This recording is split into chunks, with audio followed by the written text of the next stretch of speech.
আমি 1954 সালে এই সংগঠনে আসার পূর্বে দুটো সংগঠনের কাজ করছিলাম। একটা যারা সারা বিশ্বে যে সংগঠন চলছে তবলিগি জামাত, আমি সেকালীন ইস্ট পাকিস্তানের তবলিগি জামাতের প্রথম সারির ব্যক্তিদের মধ্যে একজন ছিলাম। আর তমদ্দুন মজলিস, যার মাধ্যমে আমি পয়লা ইসলামী আন্দোলন কথাটা শুনেছি,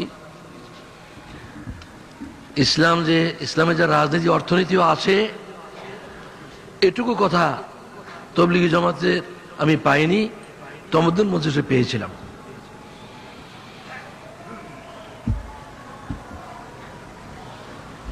এবং মৌলানা সৈয়দ আবুল আলা মওদুদী রহমাতুল্লাহর বই দুই একটা পয়লা তাদের মাধ্যমে পেয়েছি।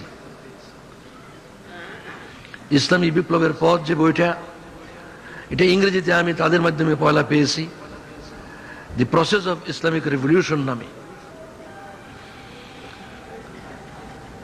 আর দ্বীন-এ হক বইটা একমাত্র ধর্ম, যেটা পরে বাংলা হয়েছে না, এটা বাংলাতেই পেয়েছিলাম।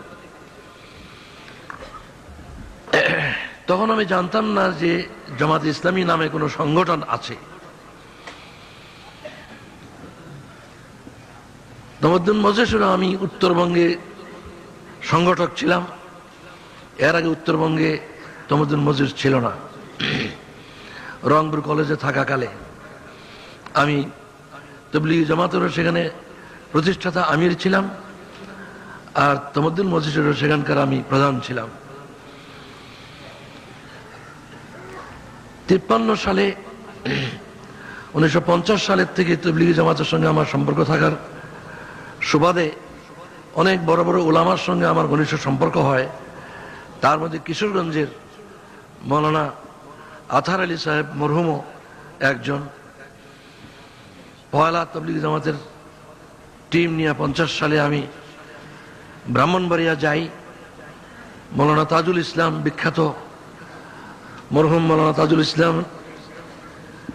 এর মাদ্রাসায় উঠি, তিনি সাদরে গ্রহণ করেন এবং সেখান থেকে কিশোরগঞ্জে তবলিগি জামাত নিয়ে যাই, যার ইমারতের দায়িত্ব আমার উপরে ছিল। মৌলানা আতহার আলী সাহেবের সঙ্গে গেলেন এবং কিশোরগঞ্জে এই পয়লা পরিচয় হলো মৌলানা আতহার আলী রহমতুল্লাহের সঙ্গে। এবং মৌলানা তাজুল ইসলাম এবং মৌলানা আতহার আলী দুজনেই ভাইরা ছিলেন। উজানির মরহুম কারি ইব্রাহিম সাহেবের কন্যা দুজনেই বিয়ে করেছেন। এভাবে বহু উলামা কেরামের সঙ্গে আমার সম্পর্ক হলো। সেই সুবাদে 53 সালে যখন নিজামে ইসলাম পার্টি গঠন করার জন্য বড়গাটরা মাদ্রাসায় মৌলানা আতহার আলী সাহেব যখন বৈঠক ডাকলেন, আমাকে তিনি মেহরবানি করে সেখানে ডাকলেন। এইভাবে অন্তত এই 3টি প্রতিষ্ঠানের মাধ্যমে ইসলাম সম্বন্ধে কিছু ধারণা এবং সাংগঠনিক অবস্থা দেখার আমার সৌভাগ্য হয়েছে। সে কারণেই আমার পক্ষে তুলনা করা সম্ভব হয়েছে যে জামাত ইসলামীতে এসে কেন আসলাম আর কি পেয়ে আসলাম। আমি আর একটা ময়দানের অভিজ্ঞতা রাখি না, খানকার ময়দানের অভিজ্ঞতা আমি রাখি না। সে অভিজ্ঞতা আমার পাশে আমাদের মুরব্বী সিনিয়র নায়েবে আমির আব্বাস আলী খান সাহেবের সে অভিজ্ঞতা আছে।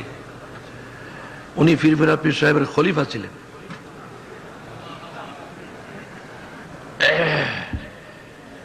এবং এটা আমার জন্য গৌরবের বিষয় যে এই আন্দোলনের দাওয়াত তিনি আমার কাছে পেয়েছেন।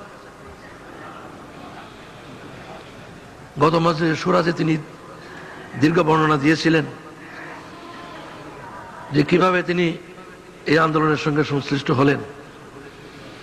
তো সরাসরি ওই ময়দানের সঙ্গে আমার সম্পর্ক ছিল না, যদিও আমার মামা নানা বংশগতভাবে বিরাট পীরের বংশ ছিলেন, কিন্তু আমি ছাত্রজীবন থেকেই এই আন্দোলনের দৃষ্টিভঙ্গিতে ছিলাম।